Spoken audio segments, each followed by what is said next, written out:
So I want to delve deeper than the mainstream and uncover some of the best kept secrets that the super rich are using every day to increase their own net worth rather than moaning about the death of buy-to-let. Bye-bye buy-to-let. Landlords hit by capital gains tax and stamp duty changes. I've had enough. It's easy to see why there's an exodus of landlords right now. The government have been waging a full frontal attack against the buy-to-let sector for a number of years now, with the aim of driving landlords out and tackling what they see to be a housing affordability crisis. But the reality is that these policies are actually having the opposite effect and creating a supply and demand imbalance, which of course is sending rents skyrocketing. Now, unfortunately, there's not a lot that you and me can do about government policy. But what we can do is follow the breadcrumbs that are being laid to us to understand where we should be investing. So in this video, we're going to take a break from policy bashing and break down 5 mechanisms that you can use to legally avoid paying taxes in property. And I don't just want to rehash the same old conversations about buying in a limited company rather than your personal name or offsetting your maintenance costs against your profits. So I want to delve deeper than the mainstream and uncover some of the best kept secrets that the super rich are using every day to increase their own net worth rather than moaning about the death of buy-to-let. By tailoring your investment strategy to take advantage of these, you're going to be taking tens of thousands of pounds off the table that would otherwise go to the taxman and put it straight in your pocket. Now, just one of these incentives alone gives you the ability to earn £1 million a year totally tax-free. And if that got your attention, I want you to hit that like button to make sure we can get this message out to those who need to hear it most. Look, I know that tax can potentially be a boring subject, but I've got to be honest with you, the idea of giving more of your money away than you have to is absolute madness. In sport, there's a saying that attack wins games, but defenses win titles. And property is exactly the same, because whilst most people are out there plastering Facebook with their latest awesome deals and how much money they're making, the real metric to success is how much of this you get to keep. Turnover is vanity, but profit is sanity. Well, the smart investors out there are making more money for less work just by understanding where these incentives lie. Consider this compound interest calculator. If you started at 20 and invested £500 per month into an investment that gave you an 8% return every year, by the time you're 55, you would have over 1.1 million in savings. If you double that to £1,000 a month, you'd end up with 2.3 million. If you average that out, that means you're getting an extra £3,000 every month for only putting in another 500. And here's the kicker.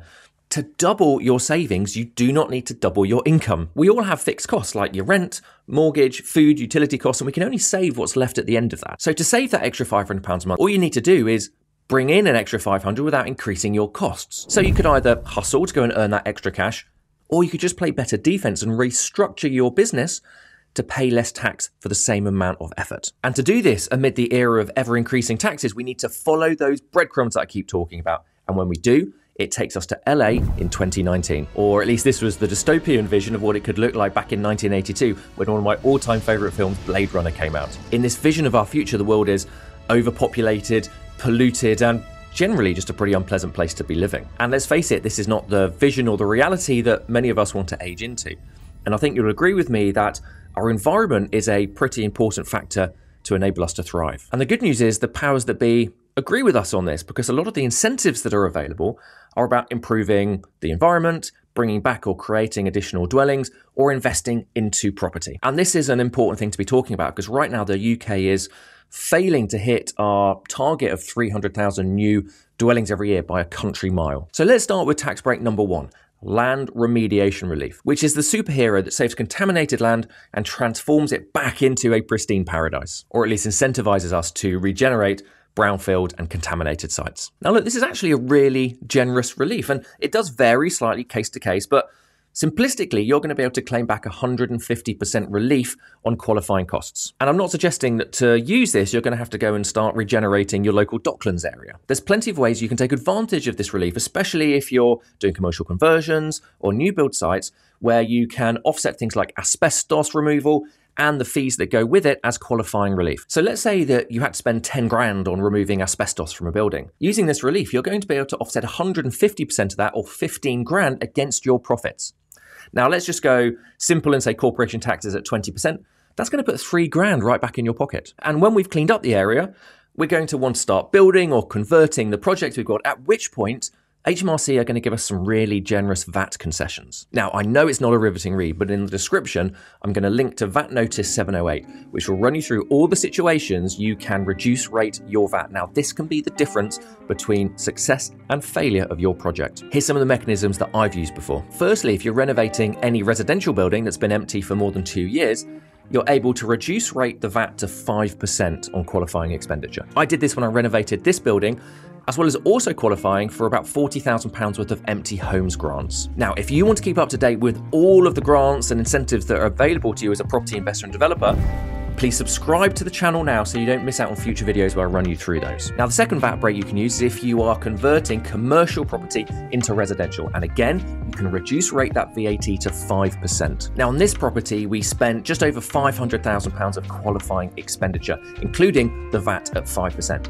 And if we hadn't have used this, we'd have ended up paying over £70,000 more in VAT. And finally, if you are building new build properties, your VAT is going to be reduced rated to 0%.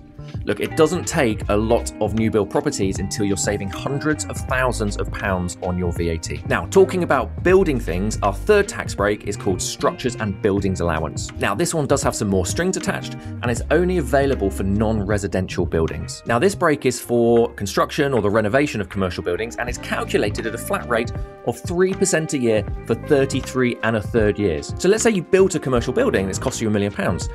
You're going to be able to claim 3% of that, or £30,000 a year of tax relief every year for the next 33 1/3 years. Now, I think that's pretty generous, but let's look at tax break number 4, which is stamp duty. Now, this is an area where the government has really been waging war against the landlords, with a 3% surcharge on every property other than your first one. Now, I think we can probably just agree that all this has done is added 3% onto the value of properties, as it's now a cost of doing business, which has widened that affordability gap. But we're not policy bashing today, and again, I want to look at commercial property. This has a different stamp duty rate, and critically, mixed-use buildings fall into the commercial category. So anything, if it has an element of commercial, will go into the commercial stamp duty bracket. So let's analyse these figures. If we were to buy a residential property with the 3% surcharge, the stamp duty payable would be £27,500. If we were to run the same figure for a commercial or a mixed-use building, that stamp duty would be £14,500. It's almost half the amount, and yes, that's because of the differences in commercial rates, but also because you're not paying the 3% surcharge on commercial property. But I want to take this one step further, because we also have multiple dwelling relief, which we can use when we're buying more than one unit in the same transaction. Simply put, you can divide the purchase price by the amount of units and calculate the stamp duty payable on each of the individual prices. So let's go back to that £500,000 purchase price. If in fact this was a block of 5 units, of which at least one is commercial, then each unit would be classed as £100,000 and the stamp duty would be calculated on that. And because there's a commercial unit, you're also not going to pay the 3% surcharge. So your stamp duty on this is actually going to be 0. Apart from, sadly, there is a minimum of a 1% fee on the purchase price. So in this case, it'd be £5,000. But that's still over £20,000 cheaper than just buying a residential investment property. So finally, we come to incentive number 5, which is capital allowances. Now, I believe this to be the most generous, especially if you're investing in the sort of buildings I've been talking about a lot in previous videos, those larger, higher density, mixed-use buildings. Now, this is a complex area of legislation, and as with everything else in the video, I suggest you speak to a specialist to understand the impact for you. But to simplify it, capital allowances is a relief on investing in plant and machinery in your business. And commercial property generally has a lot of things that qualify as plant and machinery within it. Now, this relief has changed and evolved a lot over the last decade. For example, in 2012, you could only offset £25,000 a year in capital allowances. In 2018, it was £200,000.